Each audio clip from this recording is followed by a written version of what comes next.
আসসালামু আলাইকুম। কেমন আছেন সবাই? আশা করি আল্লাহর রহমতে সবাই ভালো আছেন।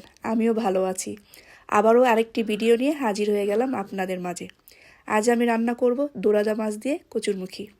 প্রথমে আমি মাছগুলো লবণ হলুদের গুঁড়া দিয়ে মাখিয়ে নিব।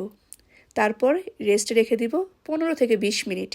এতে করে হবে কি মশলাটা মাছের মধ্যে প্রবেশ করবে। মশলাটা মাখা হয়ে গেলে পরে আমি এগুলো ভেজে নিব। প্রথমে একটা প্যানে একটু তেল দিয়ে নিলাম। তেলটা গরম হলে মাছগুলো ছেড়ে দিব। মাছগুলো ভাজা হয়ে গেলে একটা একটা করে নামিয়ে নিব। দোরাদা মাছটা খেতে আমার কাছে প্রায় মনে হয় বাংলাদেশে যে তেলাপিয়া মাছটা পাওয়া যায় ওই মাছটার মতো। খেতে অনেকই ভাল লাগে আমার কাছে।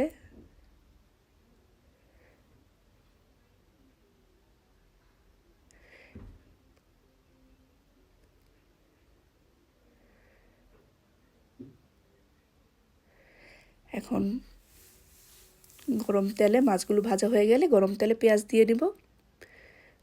পেঁয়াজের মধ্যে লবণ দিয়ে একটু নাড়াচাড়া দিয়ে ঢেকে দিব।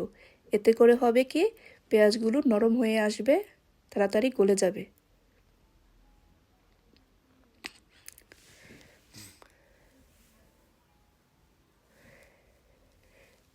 পেঁয়াজগুলো ভাজা হয়ে গেলে তার মধ্যে আমি আদা রসুন বাটা দিয়ে দিব। আদা রসুনটা পেঁয়াজের সাথে একটু ভেজে নিয়ে তার মধ্যে আমি হলুদের গুঁড়া মরিচের গুঁড়া দিয়ে একটু কষিয়ে পানি দিয়ে ঢেকে দিব।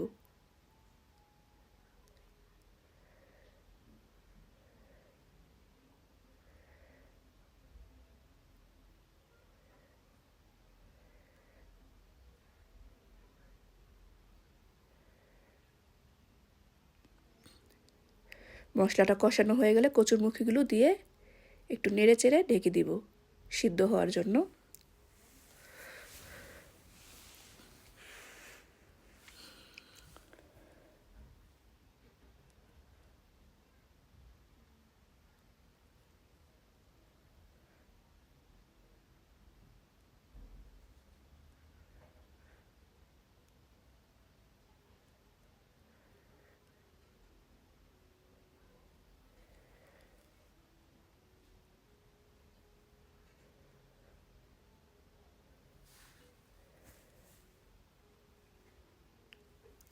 কচুরমুখীটা সিদ্ধ হয়ে আসলে আমি মাছগুলো দিয়ে দিব।